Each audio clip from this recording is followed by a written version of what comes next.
Coming next to the stage, this sister really needs no introduction. I'm not a fan of a lot, but her presence on the stage, her personality, her performance, she's just that powerful. Her accolades are all over the place, but as a person I've talked to her, I've built with her, and I've seen her perform at my venue, other venues, and she's a dope individual. Ladies and gentlemen, give it up for Sonya Renee.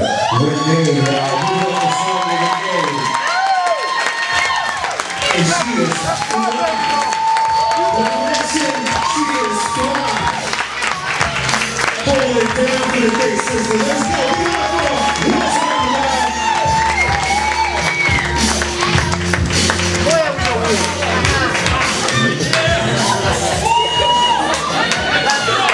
I'm gonna set her up.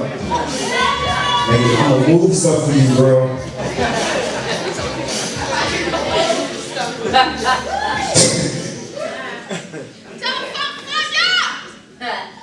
Get it, girl. Go in, girl. Go in.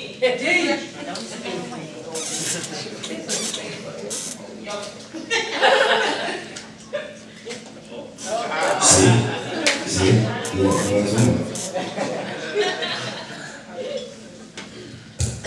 Can everybody hear me all right? Yeah. Hello, NUSPAs. That was tepid and terrible. Yes. Hello, NUSPAs. I'm really excited to be here tonight. DC is my birthplace as it relates to poetry. I had never touched a stage as a performance poet, as a poet at all. And a little venue called Urban Energy gave me my first feature. And I am just tremendously grateful to this community for continuing to foster new writers like Yaya. Congratulations. And Yes, sir.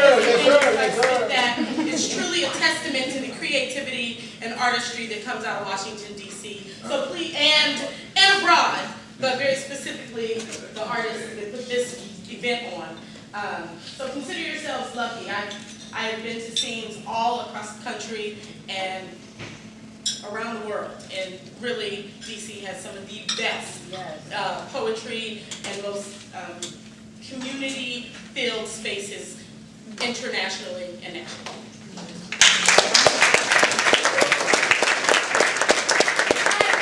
I've got now like 13 minutes, so things you should know is, one is I have a book that comes out May 5th. It's called all of them are in the book except for the last piece, and you can get that on Amazon.com or girlchildpress.com. All right. And anything else you need to know? You can find me on Facebook at Sonya Renee Taylor or my fan page Sonya Renee. Yeah, and that's it. Can I tell y'all a little truth tonight? All right, I need y'all to give it back to me much, much, much bigger. Like I want your response to sort of make my nipples tingle. Just a little. Can I tell y'all the truth tonight? Yeah. Funerals are a great place to be reminded of how easy it is to fuck up people's lives. Wow. And it is with this in mind that I have been commissioned by my boss to speak about the deceased, Tyrone, as my employee. 15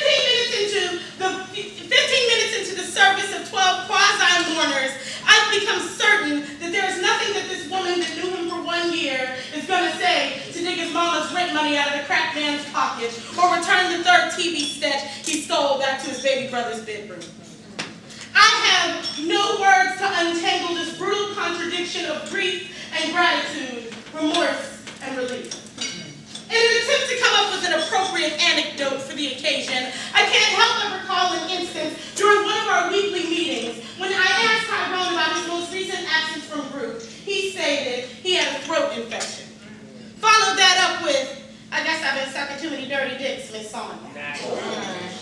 I am uncertain if this memory is the most appropriate elegy for the occasion. However, I am as positive as an AIDS test that Tyrone never pondered if he was being appropriate when telling me about the incessant raw burn in his throat doctors call an opportunistic infection. Or what I call another macabre way the universe reminds us of all the times we didn't love ourselves enough.